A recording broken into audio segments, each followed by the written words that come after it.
안녕하세요, 구독자 여러분. 구독과 좋아요는 채널 운영에 큰 힘이 됩니다. 안녕하세요. 저는 대전에서 작은 복지재단을 운영하며 살고 있는 30대 중반 여성입니다. 아이가 돌이 같이 나서 이것저것 챙겨줘야 할 게 많아서 육아하랴, 일하랴 정신없는 나날을 보내고 있네요. 제가 이렇게 사연을 쓰게 된 이유는 제 인생에서 가장 특이하고 어이없던 한 사람을 소개하고 싶어서입니다. 워낙 사람 미워하면 안 된다는 소리를 듣고 자라서 남에게 싫은 소리를 못하고 사는 성격이에요. 그런데 제가 태어나서 처음으로 시원하게 한 방 먹인 사람이 있습니다. 바로 제 형님이에요. 어떤 사연인지 궁금해하실 게 뻔하니 지금 바로 사연 시작할게요. 저는 오래전 아버지가 사업 실패로 인해 안타까운 선택을 하시면서 친정엄마와 단둘이 살아왔습니다. 없는 형편의 엄마는 어렵사리 시장에서 생선 파는 일을 시작하셨어요. 그런 엄마에게 누가 되지 않고 자랑스러운 딸이 되기 위해 열심히 공부했고 학교에서 장학금과 기관의 도움으로 후원금을 받으며 학업을 마칠 수 있었습니다. 대학도 원하는 대학에 전액 장학금을 받으며 우수한 성적으로 졸업했고 졸업과 동시에 바로 취직을 했어요. 그곳에서 만난 남편과 인연이 닿아 연인 사이로 발전했고 결혼을 약속하게 되었죠. 저는 앞서 말씀드렸다시피 잘난 집안도 아니었고 내세울 게 없던 평범한 여자였어요. 그에 반해 남편은 부유한 집 아들이었고 딱 봐도 귀티가 좔좔 흐르는 멋있는 사람이었습니다. 당연히 저는 주눅이 들 수밖에 없었고 그런 저를 남편이 따뜻하게 보듬어 주었습니다. 시댁에 인사를 가게 되면서 막장 드라마처럼 저를 못마땅해 하시는 건 아닌가 많은 걱정을 했지만 다행이고 인자하신 시어머니가 저를 따뜻하게 잘 대해주셨습니다. 제 사정을 다 알고도 가정 형편은 중요하지 않고 사람 마음 됨됨이가 중요한 거라며 며느리로 인정해 주셨죠. 그렇게 주위의 축하를 받으며 결혼식을 올렸고 2년 뒤 아파트가 완공되면 입주하기로 하고 시댁살이를 하게 되었답니다. 괜히 못난 시어머니 만나서 시집살이 한다고 고생이 많아. 우리 새아가 많이 불편하지? 아니에요. 어머니, 저도 식구가 없어서 그런지 북적거리면서 사는 게 좋은걸요? 이렇게 어머니도 맨날 보고 같이 보내는 시간이 많아서 저는 오히려 좋아요. 그래도 시댁이라 많이 불편할 텐데 기특하구나. 뭐 필요한 건 없니? 네, 괜찮아요. 이모님도 잘 챙겨주시고 저도 많이 배우고 있어요. 그런다니 다행이구나. 저희가 오히려 짐이 되는 거 아닌가 몰라요. 앞으로 살면서 저희가 효도할게요. 짐이라니 그런 말은 하지도 마라. 작은 애가 언제 장가가나 했더니 이렇게 참한 색시를 데리고 올 줄이야 알았겠니. 저 아직 많이 부족해요. 그래도 어머니가 이해해 주셔서 감사할 따름입니다. 사람이 처음부터 잘하진 않아. 조금씩 배워가면 되는 거야. 몇십 년을 다르게 살아왔는데 같이 살면서 안 부딪히는 게 이상하지. 혹시라도 동훈이가 속 썩이면 나한테 바로 말해. 내가 아주 혼을 내줄 테니까. 네, 그럴게요. 든든한 제 편이 생겨서 너무 좋아요. 나도 기분이 좋구나. 우리 앞으로 잘 지내보자. 남편에게는 위로형이 하나 있었는데 대학병원에서 산부인과 전문의로 근무하고 계셨어요. 처음에 인사드릴 때 그리고 결혼하기 전에 몇 번 식사 자리하면서 얼굴을 익혔는데 시어머니와 매우 비슷한 성격이었습니다. 최근에 방영했던 의사들이 나오는 드라마 속 주인공과 이미지도 매우 비슷했고요. 그에 반해 손이 동서인 형님은 첫인상이 매우 강했습니다. 생긴 것 자체도 뮤지컬 배우처럼 인상이 도드라졌는데 성격이 쾌활한 건지 아무 생각이 없는 건지 행동도 대범했거든요. 점잖은 아주버님과 정반대의 성격을 가졌다고 보면 되겠네요. 그런데 그 형님이 제가 결혼하고 시댁에 살게 되면서 사사건건 저한테 시비를 걸어오셨어요. 동서, 이제 시댁살이 하니까 내가 굳이 안 가도 되겠지? 그게 무슨 말씀이세요? 아니, 동서가 거기 있는데 내가 왜 굳이 가야 하냐고. 이모님이랑 마음 맞춰서 집안일 좀 잘해봐. 아, 그런 거였구나. 걱정하지 마세요. 저도 부지런히 배우고 있어요. 내가 굳이 안 가도 알아서 동서가 잘해줄 거라 믿어. 그나저나 결혼하고 직장 때문에 정신없어서 제대로 된 연락도 못 드렸네요. 그동안 잘 지내셨어요? 빨리도 물어본다. 이런 건 내가 먼저 연락하기 전에 알아서 해야 하는 거 아니야? 아랫사람으로서 기본적인 도리가 안 돼 있네? 죄송해요. 바쁘다는 핑계로 연락을 못 드렸어요. 언제 시간 되시면 저랑 같이 식사도 하고 커피도 마셔요. 난 호텔이나 미슐랭 인증받은 곳 아니면 안 가. 워낙 고급 입맛이라 까다롭거든. 아, 그러세요? 그럼 형님이 원하시는 식당 같이 가요. 제가 밥 한번 살게요. 그러던가, 그나저나, 동서는 없이 살아서 이쪽 세계랑은 거리가 멀지? 평소 하고 다니는 브랜드 있어?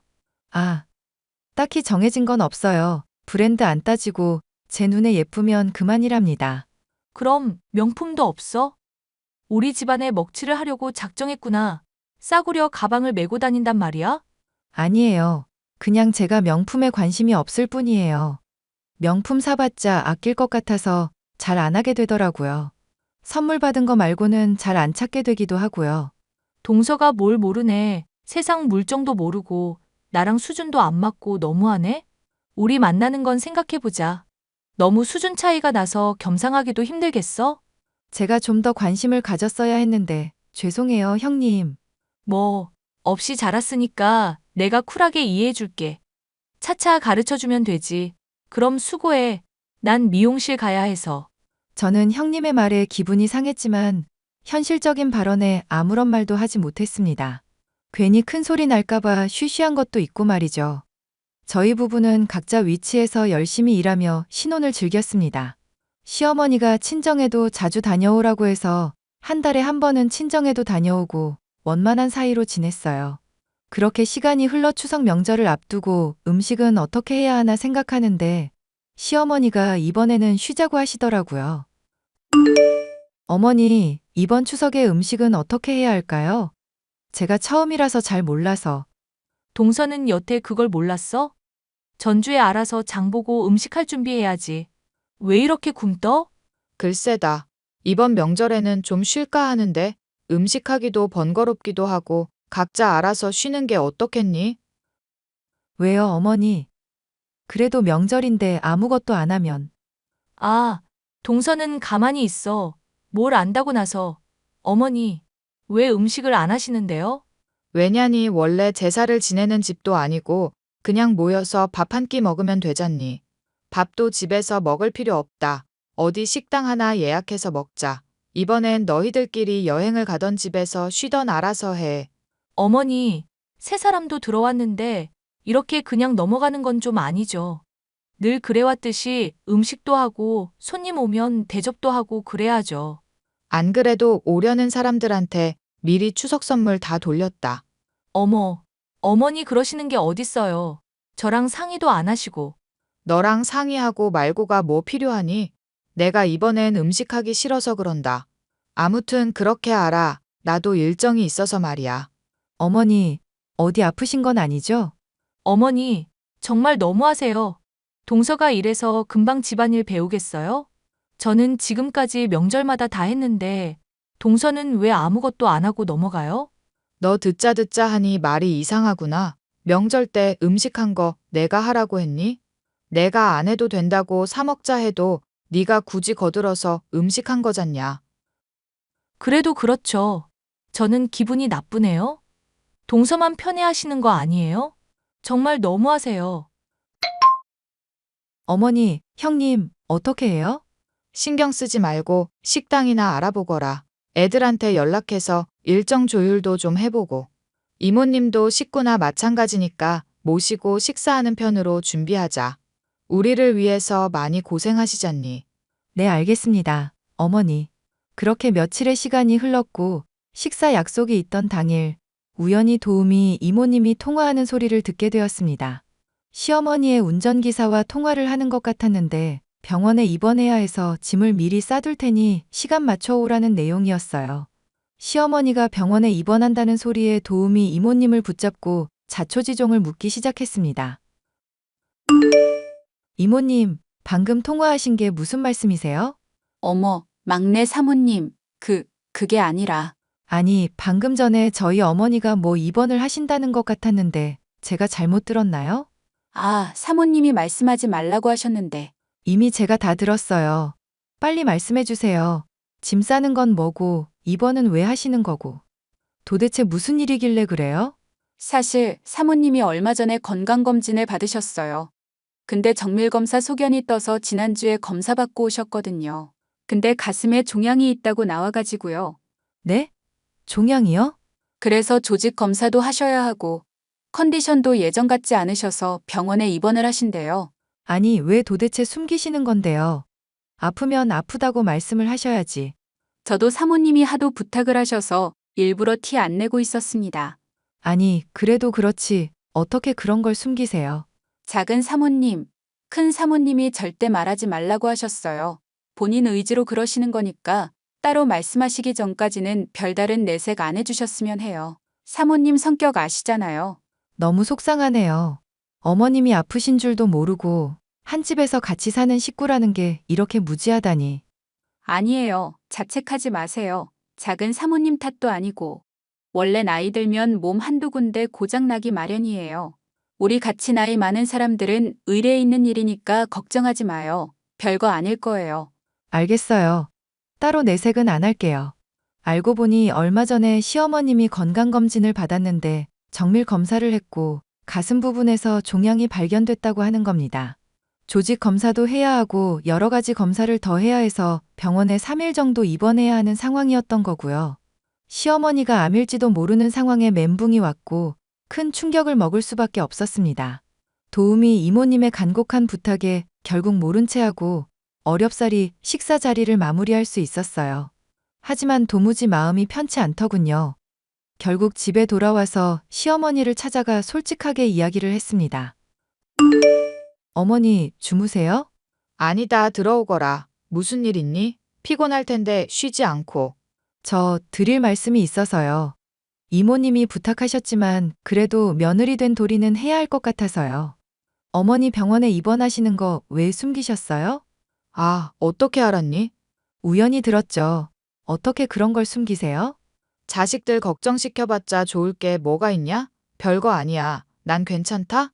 어머니도 속이 말이 아니실 텐데 왜 그런 걸 혼자 감당하세요? 저도 있고 그이도 있고 아주버님 내외도 있고. 나도 살 만큼 살았으니까 더 이상 미련은 없다. 근데 세아가 다른 사람들한테는 말하지 말아줄래? 재산 정리도 해야 하고 조만간 변호사 불러서 유언장도 작성해야 하거든. 유언장이요? 어머니, 그게 무슨 말이세요? 죽는다는 소리세요? 그런 말 함부로 하지 마시라고요. 아이고, 내가 말실수를 했구나. 꼭 죽음을 앞두고 재산 정리를 한다는 게 아니라 내 나이 내일 모레면 70이고 조금씩 나눠두는 거야. 이렇게 해야 재단 운영도 원활하고. 깜짝 놀랐잖아요, 어머니. 일단 어머님 말씀대로 함구하고 있을게요. 일 생기면 바로 알려주세요, 네? 알았다. 알았어. 내가 우리 며느리가 눈물이 이렇게 많을 거라고는 생각을 못했네. 미안하다. 연휴가 지나고 시어머니가 병원에서 무사히 퇴원하고 집으로 돌아오셨습니다. 검사 결과 다행히 암은 아니었고 물혹 같은 거여서 간단한 시술로 없앴다고 하네요. 크게 한숨 돌리며 이제라도 시어머니를 잘 보살펴드려야겠다고 생각했습니다. 시어머니는 변호사를 불러 유언장 작성과 함께 재산 정리에 들어가셨어요. 변호사와 따로 독대하여 진행하신 일이나 내용은 뭔지 몰랐습니다. 그렇게 조금씩 일상을 살아가던 중 저에게도 작은 변화가 생기고 말았습니다. 회사에서 일을 하는데 순간 머리가 핑 돌더니 그대로 정신을 잃고 쓰러진 거예요. 깨어나 보니 병원이었고 알고 보니 제가 임신 7주 차에 심한 빈혈기가 있어서 쓰러졌던 겁니다. 갑작스러운 임신 소식에 저는 조금 당황스러웠지만 남편이 크게 기뻐해줬고 가족들에게 임신 사실을 알리게 되었죠. 동서, 임신했다는 소식 들었어. 찬물도 위아래가 있는 법인데 동서는 참 예의가 바닥이네? 네? 무슨 말씀이세요? 아니, 그렇잖아. 임신을 해도 내가 먼저 해야지 왜 동서가 먼저 하고 지랄이냐고. 그리고 우리 그이 병원으로 다니더라? 누구 약 올리려고 그러는 거야? 동서는 수치심도 없어? 형님, 뭔가 오해를 하신 것 같은데요. 저도 회사에서 갑자기 쓰러져서 안 거고 실려간 응급실이 아주버님 병원이었어요. 다른 병원 다닐 바엔 그 병원이 나을 것 같아서 따로 병원 안 옮기고 다니는 거고요. 위선 떨지 마. 내가 모를 줄 알아? 일부러 시댁살이 하는 것도 다 물려받을 재산 노리고 그런 거 아니냐고. 형님, 그런 거 아니라니까요? 절 뭘로 보신 거예요? 이제라도 본 모습을 보여주지 그래? 동선의 엄마, 시장에서 생선 장사한다며? 그런 사람 밑에서 뭘 보고 자랐겠어? 지금 저희 엄마 모욕하시는 거예요? 형님, 도대체 왜 그러세요? 왜? 양심에 찔리니? 애초에 돈 노리고 서방님한테 접근한 거 아니야? 너 같은 부류들 내가 아주 잘 알거든? 형님, 그만 좀 하세요. 그런 거 아니에요. 하이고, 무서워라. 그러다 한 대 치겠다? 배운 게 없어서 이성적으로 생각 못하고 사람 패는 거 아니야? 형님, 저 많이 참고 있어요. 그만 좀 하세요. 자꾸 이런 식으로 나오시면 저 어머니고 뭐고 가족들한테 다 떠벌릴 거예요. 이제야 성깔 좀 부리네? 그래, 어디 한번 해봐. 몇 년을 같이 산 내 말을 믿는지 1년도 안 된 네 말을 믿는지 어디 한번 해보라고. 가짜는 게 어디서. 임신 사실을 알게 된 후 저는 매일매일 행복의 겨운 나날을 보냈습니다. 솔직히 형님만 아니면 정말 완벽한 하루였는데 하루가 멀다 하고 연락 와서는 돈 노린 거 아니냐. 남편 아이 맞냐며 폭언을 일삼았어요. 저는 그동안 형님과 나눴던 대화를 모두 캡처해 모아두었고 때를 기다리기로 했습니다.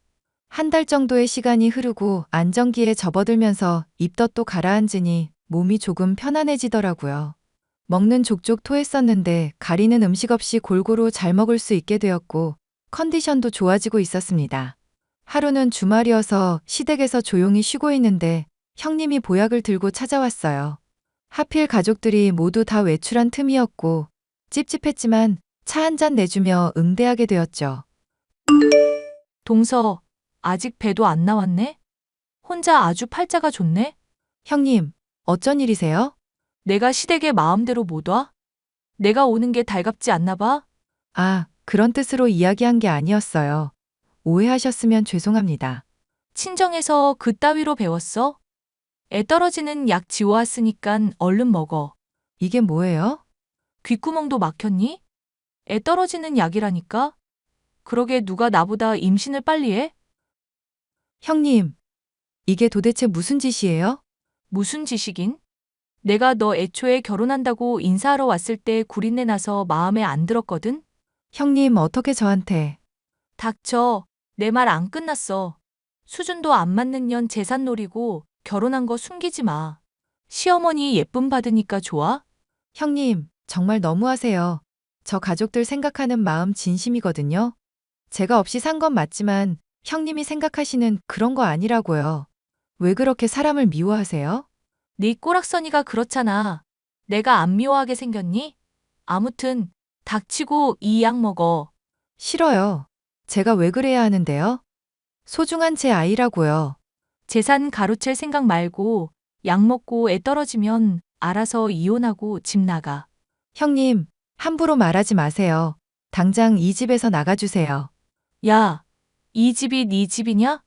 이게 눈에 뵈는 게 없구나? 너 당장 입 벌려.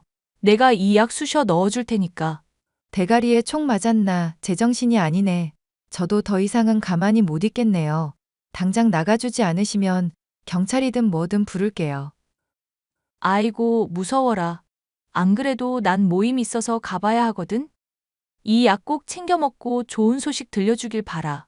저는 모든 대화를 다 녹음해두고 있었고 홈캠도 있었기에 관리인한테 말해서 영상도 다 모아놓았습니다. 도저히 가만히 있을 수 없는 상황에 형님이 지어온 보약의 성분 의뢰를 맡겼고 정말 임산부가 먹어서는 안 될 성분들만 있었습니다. 저는 모든 증거를 모아두었고 언제 가족들에게 말해야 하나 고민을 하게 되었죠. 그러다 얼마 뒤 시어머니가 가족 식사 자리를 만들었고 밥 다 먹고 차 마시는 자리에서 모든 증거를 까발렸습니다. 이 일이 해결되지 않으면 더 이상 이 집에서 살 수 없었고 저를 비롯해 아이의 목숨이 위험했다. 판단되었기 때문이었죠. 그리고 무엇보다 대놓고 저한테 약을 갖다 주는데 아이의 신변에 어떤 문제가 생길지 모르니 싹을 잘라내야 한다고 생각했어요. 제가 모든 사실을 말하며 증거를 들이밀자 잠시 정막이 흐르더니 형님은 악다구니를 쓰며 소리치더군요. 순식간에 집안 분위기는 엉망이 되고 말았고 아주버님은 발악하는 형님의 뺨을 한 대 치고는 밖으로 끌고 나갔습니다. 여보, 이게 무슨 일이야? 세아가 너 왜 이런 거 미리 말 안 했니? 이게 보통 일이야? 어머니, 저도 어쩔 수 없었어요. 다짜고짜 말씀드리면 제 입장만 난처하고. 그래도 그렇지. 몸은 괜찮은 거냐? 아이는 무사하고? 네, 아이는 괜찮아요. 당신도 놀랐죠? 그럼 지난번에 쓰러진 뒤로 내가 얼마나 노심초사했는데 형수님이 이런 짓을 하시다니. 왜 나한테 미리 말 안 했어? 증거도 없고, 누가 납득하기 어려운 일이기도 했고요. 미리 말하지 못해서 미안해요. 이런 것도 모르고 말도 안 되는 수모겹게 해서 미안하다. 너희들 당장 분가할 준비해라.